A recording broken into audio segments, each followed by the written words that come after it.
میں بحیثیت طالب علم، کیونکہ میں عالم تو ہوں نہیں، بحیثیت طالب علم میں جتنی آیات جانتا ہوں تھوڑی بہت، میں یہ قسم کھا کے کہتا ہوں، اگر انسان اس بات پر یقین کر لے میرا رب اسے زمین پر بھی تنہا نہیں چھوڑتا تو وہ پھر آسمانوں پر کیسے چھوڑ دے گا؟ لیکن ہم جب اپنی ڈائریکشن ہی صحیح نہیں کریں گے تو آپ اندازہ کر لیں اس رب کو ہم کیسے راضی کر لیں گے۔ آج ایک چھوٹی سی وبا نے جسے اللہ ختم کرنا چاہے تو کیا اس کے آگے دیر ہے؟ لیکن بیسیکلی اللہ ہمیں ہی بتا رہا ہے، کوئی وبا، کوئی چیز، اللہ تعالیٰ قرآن میں کہتے ہیں کہ زمین پر ایک پتا بھی جب گرتا ہے تو ہم سے پوچھ کے گرتا ہے، لیکن ہم نے کچھ تو ایسا کیا ہے۔ یہ پہلا رمضان ہے ناظرین جو کم سے کم میں دیکھ رہا ہوں اور آپ دیکھ رہے ہیں۔ رمضان میں اکارڈنگ ٹو صحیح بخاری اللہ کے رسول صلی اللہ علیہ وسلم فرماتے ہیں کہ شیطان کو قید کر دیا جائے گا۔ میں زندگی میں یہ پہلا رمضان دیکھ رہا ہوں کہ شیطان بھی قید ہے اور آج انسان بھی قید ہے، تو کوئی تو ناراضگی ہوگی اس کی۔ تو اللہ تعالیٰ نے آج ہمیں دوبارہ موقع دیا ہے کہ میری محل میں شامل ہو جاؤ۔ یہ کائنات اسی کی محل ہے، اور مرنے کے بعد ایک اور بھی محل ہے، اس میں بھی داخل کرے گا، کیونکہ وہ زمین اور آسمان کا رب ہے۔ لیکن اگر ہم اپنی کریکشن نہیں کرتے ہیں، جس طرح میں نے چند چیزیں آپ کو بتائی ہیں، اگر اس پر غور کر لیں، جب ہم روزے میں کسی کو گالی دیتے ہیں تو ہم کہتے ہیں کہ روزہ ٹوٹ جائے گا، ہم کوئی برا کام کرتے ہیں تو کہتے ہیں روزہ ٹوٹ جائے گا۔ رمضان گزرتا ہے، کوئی گناہ کرتے ہیں اگر ہم تو کہتے ہیں دروازہ بند کر لو کوئی دیکھ نہ لے۔ رمضان میں فریج کھلا ہوا ہے، حلال کھانا ہے، آپ کو روکنے والا کوئی نہیں ہے، لیکن آپ نہیں کھا رہے ہو۔ رمضان گزرتے ہی یہ کون سا والا اللہ ہے کہ تم دروازہ بند کر لیتے ہو کہ کوئی انسان دیکھ نہ لے، لیکن خدا تو دیکھ رہا ہے۔ تو روزے کے اندر اللہ تعالیٰ نے جو کچھ چھپا کے رکھا ہے، اگر ہم اس کو جان لیں تو زمین پر بھی اللہ تعالیٰ ہمیں بڑا پرسکون رکھے گا۔ وہ اپنے بندوں کو کبھی نہیں چھوڑتا۔ معاملہ یہاں امیری اور غریبی کا نہیں ہے ناظرین، اللہ کبھی بھی اپنے بندوں کو رسوا نہیں ہونے دیتا، مگر اس کی کچھ کنڈیشن ہے۔ اللہ کو ماننا ہے اور اللہ کی ماننی بھی ہے، صرف نام سے اللہ کو ماننا کافی نہیں، جو اللہ کہہ رہا ہے، جو اس کا حبیب نبی کریم صلی اللہ علیہ وآلہ وسلم نے کہہ دیا ہے وہ کرنا ہے، تو زندگی آسان ہے۔ اور صرف دنیا میں نہیں، اللہ کا ایک عجیب ویلکم ہوگا روزے داروں کے لیے۔ اگر آپ غور کریں گے، صحیح بخاری کی ایک اور حدیث میں کوٹ کر رہا ہوں، آپ اپنے پاس نوٹ کر لیجئے، 1896 دنیا میں تو وہ چھوڑے گا نہیں، لیکن آخرت میں جنت میں داخل ہونے والوں کے لیے بھی اعلان کر دیا اللہ نے کہ روزے دار الگ سے ایک دروازے سے گزریں گے۔ کیا پروٹوکول ہے! ہر انسان تو چاہتا ہے پروٹوکول، لیکن اگر یہاں نہ بھی ملے تو خیر ہے، لیکن وہاں کا پروٹوکول روزے داروں کے لیے الگ سے اعلان، الگ سے دروازہ ہوگا۔ فرشتے بلا رہے ہوں گے، کون ہے وہ روزے دار؟ وہ اس دروازے سے گزریں گے، روزے کے علاوہ جنت کے اس دروازے سے اور کوئی نہیں گزرے گا۔ تو وہ بادشاہوں کا بادشاہ نہ زمین پر بھولا نہ آسمانوں پر بھولا، تو کتنا ہی اللہ تعالیٰ نے ہمیں اچھا موقع دیا ہے کہ ہم اس پر غور کر لیں۔ اس دی ہوئی نعمت اللہ کا کتنا بڑا کرم ہے کہ اس نے ہمیں رمضان دیا۔ آج سے پہلے کئی لوگ دنیا میں موجود تھے لیکن آج نہیں ہیں. ہمیں نہیں پتا کہ یہ ہمارا رمضان آخری ہے یا اس کے بعد بھی کوئی رمضان ہم دیکھ سکیں گے. لیکن اگر ہم اس انتظار میں رہیں گے کہ ہم اگلا بھی رمضان دیکھیں گے، اگلا بھی رمضان دیکھیں گے، تو اس سے بڑا کوئی دھوکہ نہیں ہے انسان کے پاس. ہم بڑے خوش نصیب ہوں گے کہ اللہ ہمیں اگلا بھی رمضان دکھائے تاکہ ہم اور متقی بن جائیں، ہم اور بہتر بن جائیں. لیکن کم سے کم جو پا لیا ہے، جسے ہم نے پا لیا ہے، اس میں ہم اپنے روزوں کو اگر اور اچھا کر لیں اور اپنی کریکشن کر لیں اور پھر سچے دل سے اگر توبہ کر لیں، اپنے گھروں میں رہ کر بھی جس طرح اعلانات ہو رہے ہیں کہ گھروں میں تراویحاں پڑھیں، نمازیں پڑھیں، تو اللہ نے شاندار موقع دیا ہمیں کہ ہم اپنے اہل و عیال کے ساتھ نمازیں بھی پڑھیں اور اپنا یہ جو سر ہے تکبر سے بھرا ہوا زمین پر جھکا کر اللہ سے سچا وعدہ کر لیں کہ اللہ بس آخری دفعہ ہمیں موقع دے، ہم صحیح ہونا چاہتے ہیں. ہم یہ اقرار کر لیں. خدا کی قسم مجھے وہ قصہ یاد آتا ہے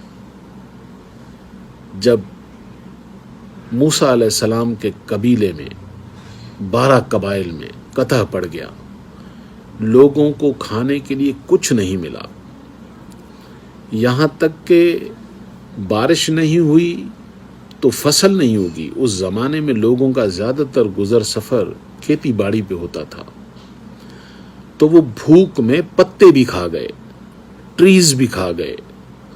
جب یہ بھی سب کچھ ختم ہوا تو 12 کے 12 قبائل موسیٰ کلیم اللہ کے پاس آتے ہیں، کہتے ہیں موسیٰ تو اللہ کا نبی ہے، ہمارے لیے اللہ سے دعا کر کہ اللہ بارش کر دے، اللہ بارش کر دے. موسیٰ علیہ السلام نے کہا قبیلے کے سرداروں کو کہ جاؤ اپنے اپنے قبائل میں اعلان کرو کہ ایک گراؤنڈ میں جمع ہو جائیں اور میں بھی آؤں گا اور ہم اللہ سے دعا مانگیں گے. ناظرین 70,000 لوگ وقت کے نبی کے ساتھ اس گراؤنڈ میں کھڑے ہو کر ہاتھ اٹھاتے ہیں. جیسے ہی ہاتھ اٹھاتے ہیں تو موسیٰ علیہ السلام دعا مانگنے لگتے ہیں کہ اللہ تو بارش کر دے، کیونکہ بارش ہوگی تو فصل ہوگی، فصل ہوگی تو یہ لوگ کھائیں گے، نہیں تو یہ تو سب بھوک سے مر جائیں گے. موسیٰ جیسے جیسے دعا مانگتا گیا اللہ تعالیٰ سورج کو حکم دیتے گئے، وہ اور تیز ہو گیا. بجائے بادلوں کے ہونے کے اللہ نے سورج تیز کر دیا، گرمی بڑھا دی. تو موسیٰ کلیم اللہ اللہ سے کہتا ہے کہ اللہ میں نے تو بادل مانگے ہیں بارش کے لیے، آپ نے تو سورج تیز کر دیا. تو اللہ موسیٰ کلیم اللہ سے کہتا ہے اے موسیٰ تیرے ان 70,000 لوگوں میں ایک شخص ایسا کھڑا ہوا ہے اور اس کے گناہوں کو اگر تو دیکھ لیتا تو اسے مار دیتا. میں اس شخص کی وجہ سے بارش نہیں کروں گا. آپ سوچئے کہ 70,000 لوگوں میں ایک ایسا گناہگار، اور اس کے کیسے گناہ ہوں گے. 70,000 لوگوں میں ایک نبی ہے، باقی لوگ ہیں، ان لوگوں میں بھی کتنے ہی لوگ گناہگار ہوں گے، لیکن اللہ نے ایک شخص کا بولا یہ اتنا ہی گناہگار ہوگا. اور اللہ کی ناراضگی یہی دیکھیں کہ وقت کے نبی کی دعا ہی رد ہو گئی، دعا ہی رک گئی. تو جب موسیٰ کو یہ بتایا گیا کہ یہ ایک شخص جب تک اس مجمع میں موجود ہے، اے موسیٰ میں تمہاری دعا قبول نہیں کروں گا. تو موسیٰ علیہ السلام نے اپنا چہرہ پبلک کی طرف کر کے اشارہ کیا کہ تم میں سے کون ہے وہ بدبخت جس کی وجہ سے ہم سب کی دعائیں رک گئیں. وہ جو بھی ہے وہ یہاں سے نکل جائے. اب وہ آدمی تو اندر تھا، اسے اپنے گناہوں کا بھی پتہ تھا، لیکن اب اور باہر کیسے جاتا؟ باہر جاتا تو وہ ظاہر ہو جاتا، اب اندر رہتا ہے تو دعا قبول نہیں ہوتی۔ تو پشیمانی میں آ کر دل ہی دل میں اللہ سے کہتا ہے، اللہ میں گناہ گار تو ہوں، 40 سال سے میرے ان گناہوں پہ تو نے پردہ رکھا ہے، آج میں اگر اس پبلک سے باہر نکل جاتا ہوں تو میں تو ظاہر ہو جاؤں گا۔ وہ ایک ٹوٹی پھوٹی سی توبہ ابھی کرنے لگتا ہے اور بارش ہونا شروع ہو جاتی ہے۔ موسیٰ علیہ السلام ادھر دیکھتے ہیں ادھر دیکھتے ہیں، کوئی بندہ ہی باہر نہیں نکلا۔ تو کلیم اللہ اللہ سے کلام کرتے ہیں، اللہ سے بات کرتے ہیں کہ یا اللہ، آپ نے تو کہا تھا کہ اس 70,000 لوگوں میں ایک ایسا گناہ گار ہے جس کی وجہ سے میں بارش نہیں کروں گا، لیکن یہاں تو کوئی نکلا ہی نہیں اور آپ نے بارش کر دی۔ تو اللہ نے کہا کہ ہاں موسیٰ، جس کی وجہ سے روکی تھی بس اسی کی وجہ سے کر دی، جس کی وجہ سے روکی تھی اسی کی وجہ سے کر دی۔ موسیٰ نے کہا کہ یا اللہ بتا تو صحیح یہ بندہ کون ہے؟ تو اللہ جواب دیتا ہے، موسیٰ 40 سال تم لوگوں کے درمیان میں رہا، میں دنیا کے تمام انسانوں سے یہ کہتا ہوں کہ کسی کی غیبت نہ کریں، آج میں اپنے بندے کی غیبت کر لوں، یہ ہو نہیں سکتا۔ خدا گناہ گاروں کا بھی اتنا بھرم رکھتا ہے، تو ہو سکتا ہے کہ میں گناہ گار ہوں، لیکن جو آپ لوگ دیکھ رہے ہیں اور آپ لوگوں میں کئی نیک لوگ ہوں گے، تو کیوں نہیں اس رمضان میں ہم اجتماعی طور پر، انڈیویجول طور پر اپنے اپنے گھروں میں اللہ کو منا لیں، تاکہ وہ ہم سے راضی ہو جائے، تاکہ وہ یہ دنیا سے اس وبا کو بھی ختم کر لے۔ اور اس بادشاہوں کے بادشاہوں کا جو اعلان ہے ناظرین، وہ بڑا اہم ہے، ہمیں وہ نہ دنیا میں چھوڑے گا، یاد رکھیے گا، وہ نہ آخرت میں چھوڑے گا۔ میں نے تو قرآن اور حدیث کے حوالے دی ہیں آپ کو، اور میں یہ جانتا ہوں کہ ہم برے ہیں، ہم برے ہیں، اس کے باوجود بھی اللہ نے ہمیں نہیں چھوڑا۔ تو کیا جب ہم اچھے ہو جائیں گے ہمارا اللہ ہمیں چھوڑ دے گا؟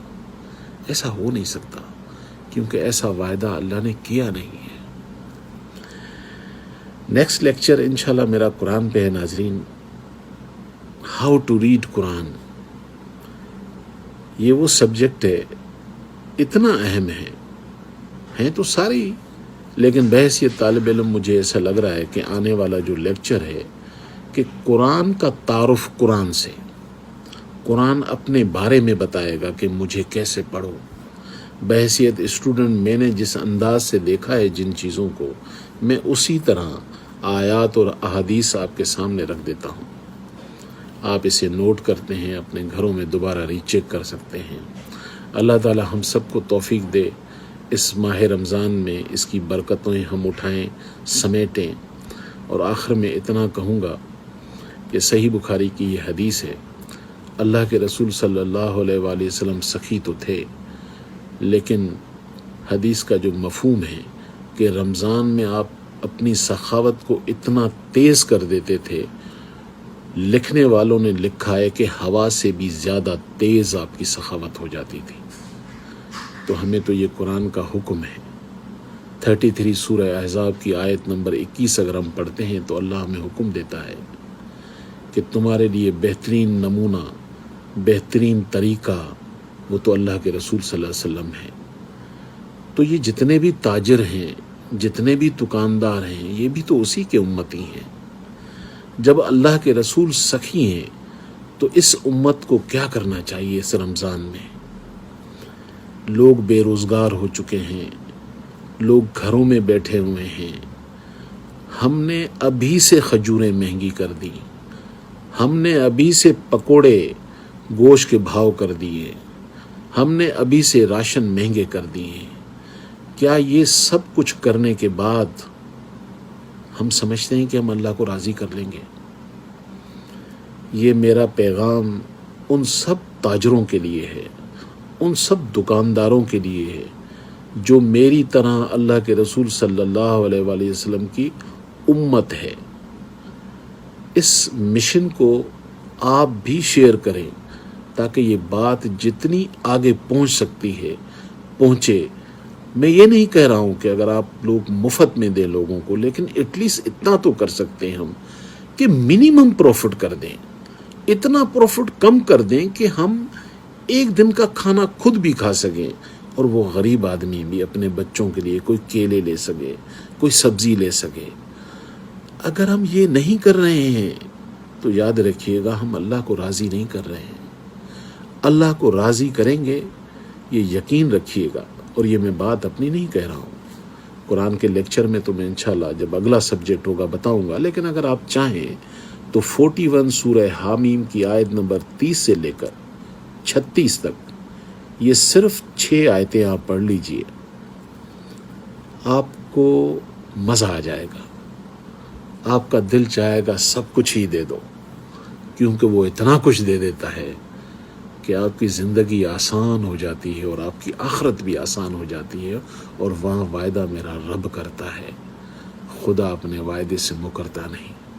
ناظرین، دعا کیجیے گا کہ اللہ تعالی ہم سب مسلمانوں پر اپنا خاص کرم کرے اور ہمارے روزے قبول کرے، اور ان روزوں کو جتنا میں سمجھا سکا ہوں، اگر آپ کو سمجھتا ہے کہ میں نے کوئی ایسی بات کی ہے اور وہ آپ کی بات سمجھ میں آ رہی ہے، تو ہم کوشش کریں گے، میں سب سے پہلے اور اس کے بعد آپ، کہ ہم ان چیزوں پر عمل کریں تاکہ اللہ ہم سے راضی ہو جائے۔ السلام علیکم ورحمۃ اللہ وبرکاتہ۔